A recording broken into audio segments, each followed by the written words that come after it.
स्वागत है आपका ब्रेक के बाद। बांग्लादेश राजनीतिक रूप से इस वक्त अपने सबसे खराब दौर से गुजर रहा है।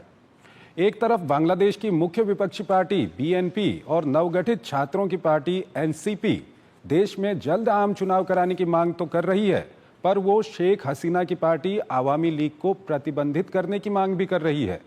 वहीं अंतरिम सरकार के मुखिया मोहम्मद यूनुस अभी तक साफ तौर पर नहीं बता पा रहे हैं कि बांग्लादेश में कब चुनाव होंगे। ये रिपोर्ट देखिए। बांग्लादेश में पिछले साल गठित हुई अंतरिम सरकार के एक के बाद एक निर्णयों ने उसे अंतर्राष्ट्रीय स्तर पर हाशिए पर धकेल दिया है। राजनीतिक प्रतिद्वंद्वी को किनारे लगाने के खेल के दौरान फैली हिंसा को यूनुस के मौन समर्थन ने पूरे बांग्लादेश को जला कर रख दिया। शेख हसीना को अपदस्थ किए जाने के बाद से उनके विरोधी अवामी लीग और शेख हसीना के पिता और बांग्लादेश के संस्थापक शेख मुजीबुर रहमान की विरासत को मिटाने की हर संभव कोशिश में लगे हुए हैं। कट्टरपंथी पार्टी जमात इस्लामी के साथ नवगठित छात्रों की पार्टी नेशनल सिटीजन पार्टी किसी भी कीमत पर आवामी लीग को चुनाव में देखना नहीं चाहती है। अब ये पार्टियां आवामी लीग पर प्रतिबंध लगाने का दबाव बढ़ाने लगी हैं।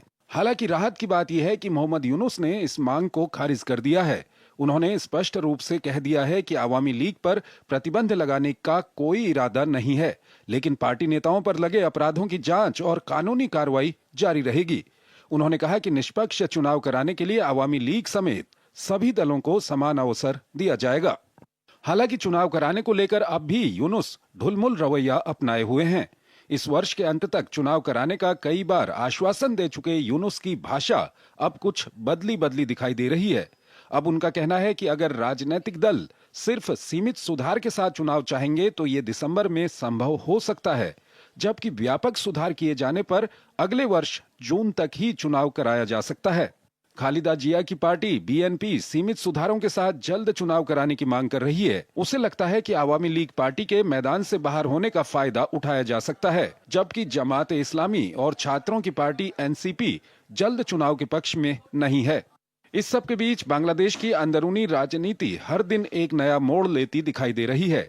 एनसीपी के मुख्य आयोजक हसनत अब्दुल्ला ने दावा किया कि सेना प्रमुख जनरल वकारुज्जमा मोहम्मद यूनुस को मुख्य सलाहकार नियुक्त करने के इच्छुक नहीं थे। 28 सेकंड के एक वीडियो में उन्होंने ये टिप्पणी की है। हालांकि सेना प्रमुख जनरल जमान देश को स्थिर करने की अपनी प्रतिबद्धता पर अभी तक अडिग रहते हुए अंतरिम सरकार के साथ खड़े दिखाई दिए हैं।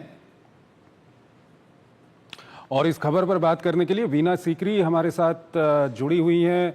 बांग्लादेश में भारत की उच्चायुक्त भी रही हुई हैं, तो उनसे हम इस मामले पर बातचीत करेंगे। वीना जी, अगर बांग्लादेश की हम बात करें और जिस तरह का माहौल वहाँ पर अभी बना हुआ है, अब तो छात्रों की नई राजनीतिक पार्टी भी वहाँ पर बन गई है, उसके बाद क्या वहाँ पर चुनाव होगा जल्द, और होगा तो किस तरह से होगा? क्या कुछ आप किस तरह से देखती हैं इस पूरे मामले को?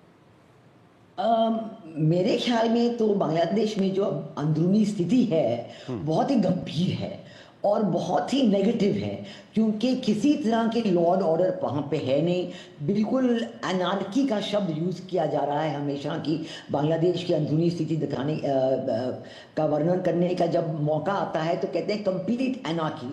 बिल्कुल वायलेंस है स्ट्रीट पे, बल्कि वहाँ पे औरतों का जो गुट है और जो स्टूडेंट्स हैं, लेडी स्टूडेंट्स यूनिवर्सिटी के, उन्होंने कुछ 4-5 दिन पहले एक बड़ा आंदोलन किया कि हम देख रहे हैं कि बांग्लादेश में, पूरे बांग्लादेश में, ढाका और अन्य शहरों में रेप, वायलेंस अगेंस्ट वीमेन इतना बढ़ चुका है कि बिल्कुल वहाँ पे औरतें और जो युवा हैं वो बिल्कुल सुरक्षित नहीं हैं।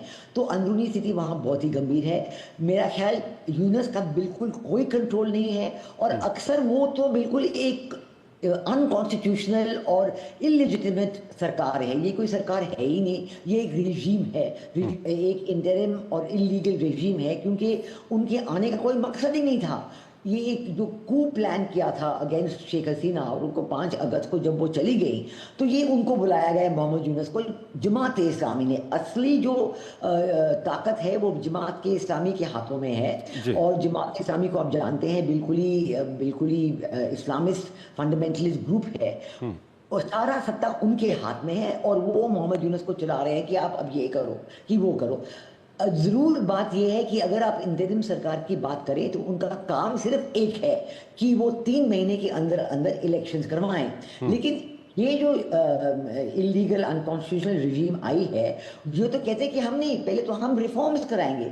और इंटरिम सरकार का काम ही नहीं है रिफॉर्म्स का। रिफॉर्म का काम सिर्फ इलेक्टेड पार्लियामेंट का हो सकता है। तो जब एक बार इलेक्शंस हो जाएं और इलेक्टेड पार्लियामेंट आ जाए, तब रिफॉर्म्स के बारे में बातचीत हो सकती है। लेकिन ये जो जमात इस्लामी ने रिफॉर्म्स का खेल शुरू किया है, एक तो वो अनपॉपुलर है और उससे वो चाहते हैं कि कॉन्स्टिट्यूशन भी चेंज हो जाए। कहते हैं अब ये सेकेंड रिपब्लिक आ गया, ये हमारा सेकेंड रेवोल्यूशन हुआ है। वो बिल्कुल जैसा वो दांव पेच कर रहे हैं, उसकी कोई सपोर्ट नहीं है लोगों की तरफ से। जो आवाम है वो तो बिल्कुल थक गए हैं और वो सब कह रहे हैं कि आगे भालो छिड़ो, पहले अच्छा था, शेख हसीना के टाइम में अच्छा था। बिल्कुल ये चाहते नहीं है कि ऐसी जो बातचीत हो रही है ये ऐसे आगे बढ़े। वो चाहते हैं बिल्कुल कि अब इलेक्शन जल्दी से जल्दी हो जाए। रिफॉर्म्स का बिल्कुल किसी का नहीं है पक्ष रिफॉर्म्स। वीना जी, यहाँ पर सवाल ये भी उठता है कि अगर ये इलेक्शन कराने में देरी करते हैं तो क्या जिस तरह का रुख बांग्लादेश के सेना अध्यक्ष का या बांग्लादेश की सेना का दिख रहा है, वहां पर एक और तख्ता पलट जैसी स्थिति क्या कुछ ऐसा हो सकता है? और इसी में आप संक्षेप में दूसरा सवाल इसका भी जवाब दे दीजिएगा, क्या चुनाव अगर होते हैं, चाहे वो दिसंबर में होते हैं या अगले साल जून में होते हैं, तो शेख हसीना वहां पर दिखेंगी क्या? सबसे बड़ी बात यह है कि जो इलेक्शंस होने हैं वो फ्री, फेयर और इंक्लूसिव होने चाहिए। अवामी लीग को जरूर उनमें शामिल होना चाहिए, ये तो बिल्कुल एक बहुत जरूरी चीज है। और बीएनपी ने खुद कहा है कि अवामी लीग जरूर इलेक्शन में शामिल हो।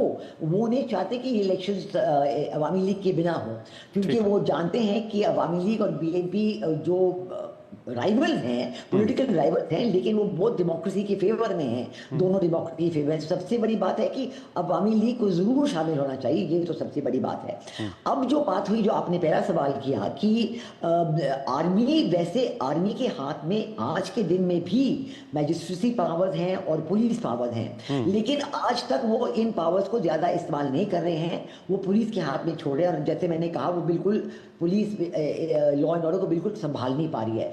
कुछ दिन पहले, 15-20 दिन पहले, जनरल वक़ारुज़्ज़मान आर्मी चीफ ने कहा था कि बांग्लादेश की स्थिति बहुत खराब है, इनफ इज इनफ, उन्होंने कहा। और उन्होंने कहा कि बांग्लादेश की आर्मी जो है वो अपने हाथ में पावर रखेगी, मैजिस्ट्रेसी पावर और पुलिस पावर इलेक्शन तक उन्हीं के हाथ में रहेगा। तो उन्होंने ये जाहिर कहा कि वो जरूर इस बात को ध्यान से देख रहे हैं कि बांग्लादेश की स्थिति को नॉर्मल होना चाहिए, और ये जो आजकल स्थिति चल रही है उनको बिल्कुल नापसंद है, ये उन्होंने कहा। तो कहीं ना कहीं जो बांग्लादेश की आर्मी है वो चिंतित है वहां की स्थिति को लेकर के, और आने वाले समय में अगर चुनाव में देरी होती है तो बांग्लादेश की सेना कोई कदम भी वहां पर उठा सकती है। वीना जी, बहुत बहुत शुक्रिया आपका हमारे इस कार्यक्रम में जुड़ने के लिए और दोनों ही विषयों पर अपना महत्वपूर्ण विश्लेषण हमारे दर्शकों के